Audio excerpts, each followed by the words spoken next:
بسم اللہ الرحمن الرحیم۔ حضرت سیدنا امام زین العابدین لجپال سرکار رضی اللہ تعالیٰ عنہ و ارضہ عنہ کا ذکر خیر الحمدللہ جاری و ساری ہے۔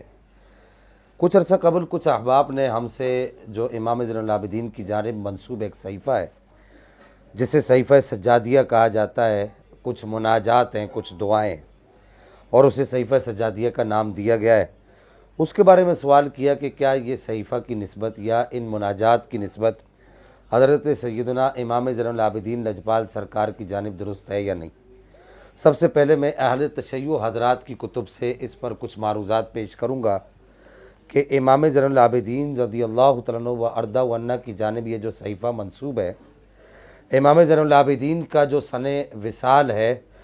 اس دنیا سے، جو آپ نے رخصتی چاہی، جو آپ اس دنیا سے رخصت ہوئے، تو آپ کی اس وقت امام زین العابدین وہ جو سن تھا وہ 94 ہجری تھا۔ 94 ہجری سے لے کر 598 ہجری تک صحیفہ سجادیہ کا قدماء کی کتب کے اندر کسی جگہ بھی کوئی وجود نہیں ملتا۔ سب سے پہلی بات یہ یاد رکھیے، یعنی کہ شروع کی 4 صدیاں یا 5 صدیاں آپ صحیفہ سجادیہ کا وجود اہل تشیع حضرات کی کتب کے اندر بھی نہیں دکھا سکتے۔ اس کا جو سب سے پہلا جو نسخہ ہے وہ 6 صدی ہجری سے تعلق رکھتا ہے، اور اس کے بعد پھر یہ اختلاف روایات کے سبب صحیفہ سجادیہ کے 7 نسخے مرتب کیے گئے، اور مشہور شیعی عالم تہرانی نے اپنی کتاب الذریعہ جلد 15 صفحہ نمبر 18 تا 21 بڑی طویل بحث کی ہے، اور اسی صحیفہ سجادیہ پر آخر میں انہوں نے یہ کہا ہے کہ اس کا جو سب سے قدیم ترین جو نسخہ ہے وہ 598 ہجری کا نسخہ ہے۔ دوسرا جو اس کا نسخہ ہے وہ ابن سکون کا ہے، جس کا سن وفات 606 ہجری ہے، یعنی کہ 598 ہجری کے بعد جو دوسرا جو نسخہ ہے وہ 606 ہجری میں مارز وجود میں آیا۔ بنیادی اور حقیقی بات صحیفہ کاملہ کے بارے میں یہی ہے۔ اب کچھ شیعی دیگر حضرات نے اپنی طرف سے صحیفہ کاملہ پر کچھ تحقیقات، نام نہاد تحقیقات پیش کرنے کی کوشش کی، اور اس میں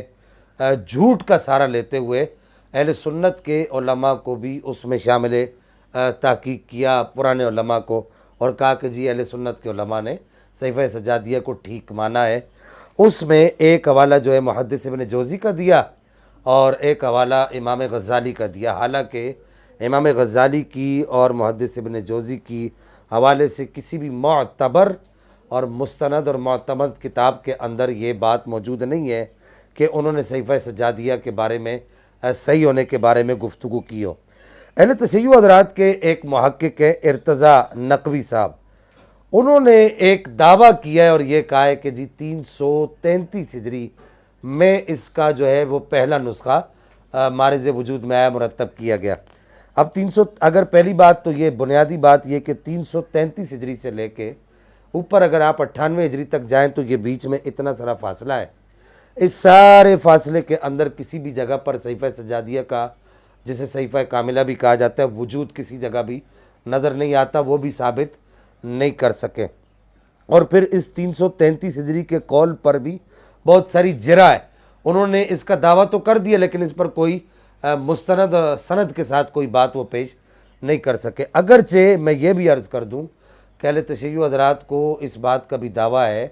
کہ صحیفہ کاملہ کی 10 لاکھ اسناد ہیں،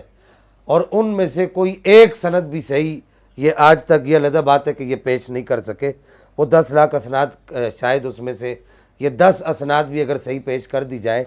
تو معاملہ حل ہو جائے، اور ایک سند بھی میں یہ عرض کر دوں، ایک سند بھی ایسی پیش نہیں کی جا سکتی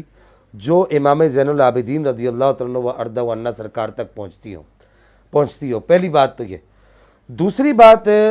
جو ارتضیٰ حسن نقوی نے جو دعویٰ کیا ہے 333 ہجری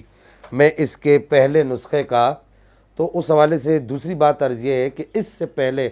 امام زین العابدین لجپال سرکار کے بڑے بڑے شاگرد جو گزرے، ان میں سے کسی نے بھی صحیفہ سجادیہ کا اپنی کسی کتاب میں بھی، کسی رسالے میں بھی ذکر نہیں کیا، ایون کہ ان کی مجالس کے اندر بھی، یعنی کہ جو امام زین العابدین کی جو سرکار لجپال سرکار کے جو شاگرد ہیں ان کی مجالس میں بھی اس صحیفہ کاملہ کا تذکرہ نہیں ملتا۔ اب آ جائیے اس کے راویوں کی طرف۔ اہل تشیع کے محقق احمد غلام علی کا کہنا ہے کہ اس کے تواتر کا دعویٰ بھی درست نہیں ہے، وہ ہم نے بات عرض کر دی، اور اس کا جو سندی جو اس کی جو اسنادی جو حیثیت ہے وہ صرف تفرد رکھتی ہے، وہ متواتر نہیں ہے، اور جو تفرد یعنی کہ خبر واحد کی جو حیثیت رکھتی ہے اس میں بھی متوکل بن ہارون ایک اس کا مشہور راوی ہے، متوکل بن ہارون، اور دوسرا اس کا راوی عمیر بن متوکل، اور تیسرا ابو المفضل محمد بن عبداللہ شیبانی۔ ان تینوں راویوں پر اہل تشیع حضرات کے ہاں خود جرح ہے۔ پہلے جو دو راوی ہیں یعنی متوکل کا حال اہل تشیع کے ہاں مجہول ہے، اور عمیر بن متوکل کو بھی بعض مقامات پر اہل تشیع حضرات نے مجہول راویوں میں شامل کیا ہے، اس پر اہل تشیع حضرات خود بھی اعتماد نہیں کرتے۔ اور رہی بات ابو المفضل کی، تو اس کو تو غدائری نے یہ کہا ہے کہ یہ وداع الحدیث تھا، یعنی یہ جھوٹی حدیثیں گھڑا کرتا تھا، اور نجاشی نے اس پر کلام کرتے ہوئے کہا، اس راوی پر کلام کرتے ہوئے کہا کہ ابو المفضل شیبانی کے بارے میں کہا کہ متکلم فی ہے، اس پر بہت ساری جرح ہے، لہٰذا یہ راوی بھی اس قابل نہیں ہے کہ جس پر اعتماد کیا جائے۔ تین راوی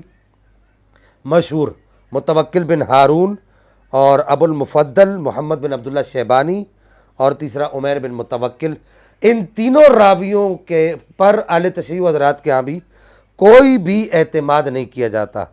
اب آخر میں یہاں پر اہل سنت حضرات کے ایک عالم دین جو اہل سنت سے اپنے آپ کو منسوب کرتے ہیں، پروفیسر ڈاکٹر طاہر القادری صاحب، تحریک منہاج القرآن کے جو سرپرست ہیں، بانی ہیں، انہوں نے ایک کتاب مناجات امام زین العابدین کے نام سے لکھی۔ اس میں بھی بعض مقامات پر صحیفہ سجادیہ میں سے کچھ دعائیں لی گئی ہیں، اور یہ کہا گیا کہ جی یہ صحیفہ سجادیہ صحیفہ کاملہ کی دعائیں ہیں یا مناجات امام زین العابدین ہے۔ اس پوری کتاب میں بھی ڈاکٹر طاہر القادری صاحب جو پہلا جو اس کا نسخہ چھپا تھا وہ سن 2004 ہجری عیسوی میں چھپا تھا، اس پوری کتاب میں بھی مناجات امام زین العابدین میں بھی کسی بھی جگہ پر ڈاکٹر طاہر القادری صاحب یہ بات ثابت نہیں کر سکے،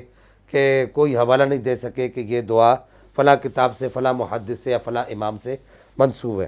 آخر میں یہ بات عرض کر دوں کہ صحیفہ سجادیہ کے اندر جو دعائیں ہم نے کچھ دعائیں دیکھی ہیں، وہ واقعتاً ان کو پڑھ کے ایک رقت اور سوز کی کیفیات پیدا ہوتی ہیں۔ ہمارا مدعا یہ نہیں کہ وہ دعائیں ٹھیک ہیں یا نہیں، کوئی یہ نہ کہے کہ جی ان کو پڑھ کر دیکھ لیں اس کے اندر کون سی ایسی بات ہے، ہم اس طرف نہیں جا رہے، ہم صرف یہ کہہ رہے ہیں کہ اس کی جو نسبت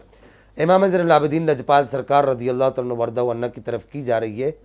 وہ نسبت آپ کی طرف ثابت نہیں ہے۔ اللہ جل مجدہ الکریم ہمیں عمل کی توفیق عطا فرمائے۔